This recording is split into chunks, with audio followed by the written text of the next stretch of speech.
برطانیہ سے آئے ہوئے ایک جاسوس نے کیسے سلطنت عثمانیہ کو ٹکڑے ٹکڑے کر دیا اور کیسے اس نے عربوں کو آپس میں لڑوایا اور نفرت کے ایسے بیج بوئے جو 2022 تک بھی ان کی آگ جو ہے جل رہی ہے۔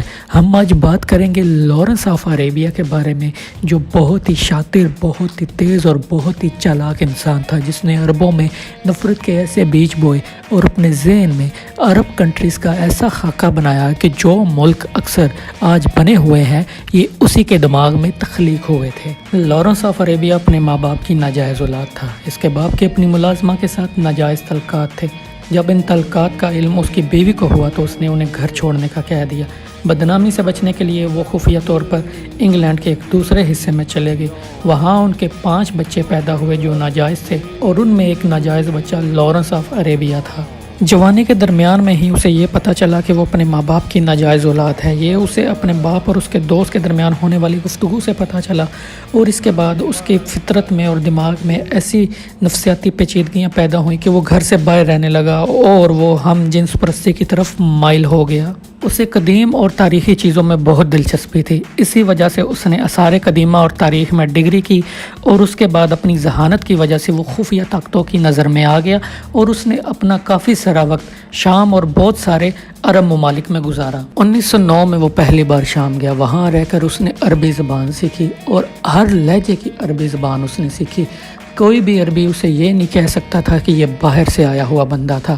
4 سال اس نے وہاں قیام کیا، اور وہاں قیام کرنے کے بعد اس نے ترکوں اور عربوں کے درمیان نسلی تعصب اور مسلمانوں کے اندرونی جھگڑوں کے بارے میں سب کچھ پتہ لگا لیا تھا۔ اسے پتہ چل چکا تھا کہ مسلمانوں کے درمیان نسل اور فرقوں کو لے کر اتنی نفرت موجود ہے کہ انہیں بآسانی سے لڑوایا جا سکتا ہے۔ وہ عالمی خفیہ ایجنسیوں کا نمائندہ بن کر میڈل ایسٹ میں گیا۔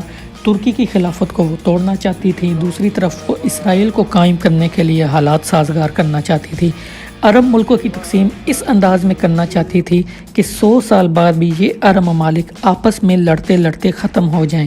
آپ کو دیکھ کر یہ حیرت ہوتی ہے، 100 سال پہلے جہاں سے خلافت نکالی گئی اسی علاقے سے داعش اٹھتی ہے اور ایک دفعہ پھر خلافت کا نعرہ بلند کرتی ہے۔ 2016 میں اسی علاقے سے داعش کو کھڑا کر دیا جاتا ہے۔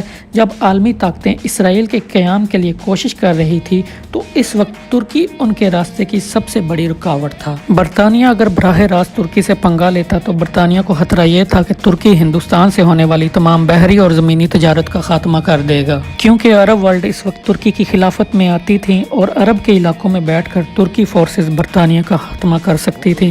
100 سال پہلے خفیہ طاقتوں نے جان لیا تھا کہ جب تک ترکی کی حکومت یہاں رہتی ہے تب تک یہ برطانیہ اور مستقبل کی سپر پاور اور امریکہ کے لیے یہ خطرہ بنا رہے گا۔ لہٰذا یہاں کی تقسیم کی ایسی پلاننگ کی گئی کہ یہاں کے لوگ آپس میں لڑتے رہیں اور کمزور ہوتے رہیں، اور یہ پلاننگ ان کی کامیاب ہو گئی۔ تو منصوبہ یہ بنایا گیا کہ انگریزوں اور ترکوں کے درمیان جو نفرت ہے اس کو مسلسل ہوا دیتے رہیں، اور اس کے لیے انہوں نے اپنے انگریز محققین اور دانشور وہاں بھیجے، جن کا کام صرف یہی ہوتا تھا کہ ترکوں اور عربوں کے درمیان میں نفرت جو ہے اس کو پیدا کرتے رہیں اور لگاتار ان کے بارے میں باتیں کر کر کے نفرت پیدا کرتے جائیں۔ عربوں کو یہ بتانا ہے کہ وہ تمام تر دنیا سے افضل ہیں، وہ عربی ہیں، اور تمام دنیا اجمی ہے، وہ ان سے کم تر ہے۔ خفیہ طاقتیں اور برطانیہ جو ہے ان دانشوروں کو عربسٹ کے نام سے یاد کرتی ہے۔